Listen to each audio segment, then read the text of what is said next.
ভাই আজকে এমন জঙ্গলের মাঝখান দিয়ে চলে আসলাম বাড়ি পিছিয়ে সেনাদের ফুটবল খেলা দেখতে। বাট ফুটবল খেলা দেখতে এসে প্রতিমধ্যে পেয়ে গেলাম আমি আমার ভবিষ্যৎ। তারপর ভবিষ্যতে আমি যা করলাম তা তোমরা ফুল ভিডিও দেখলে বুঝতে পারবে। যাই হোক গাইস, দুপুর দিকে আমি শুয়েছিলাম, আচমকা দেখতেছি কই থেকে সিলে শোনা। এরপর জানতে পারলাম আমাদের বাড়ির পাশে এমন জঙ্গলের মাঝখানে বাড়ি সব পিছিয়ে সেনারা ফুটবল খেলতে। আর তাই আর ঘরে বসে না থেকে রওনা হলাম তাদের ফুটবল খেলা দেখতে যাবো ভালো কথা, বাট পথে এটা কি পেয়ে গেলাম।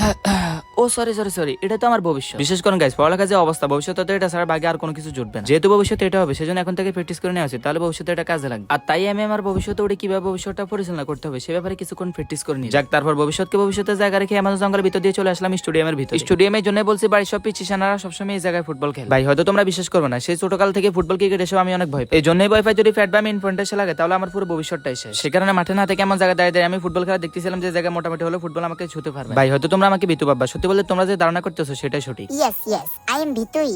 যাই হোক গাইস, এর উপর সাহস করেছি থেকে বেরিয়ে চলে আসলাম মাঠের মধ্যে। আর মাঠে এসে দেখতেছি খেলা একবারে শেষ প্রান্তে, এখন শুধু একটা বলে দুই দলে জেতার উপর ডিপেন্ড করে। তারপর সেই বল মেরে উইনার হয়ে গেল নীরবদের দল। নীরব তো কি পরিমাণে খুশি হয়েছে যা বলার ভাই, সেই খুশিতে সে উল্টাপাল্টা বকতেছে। মূলত এটা টুর্নামেন্টের খেলা ছিল, তাই সে জিতে এত পরিমাণে খুশি হয়েছে।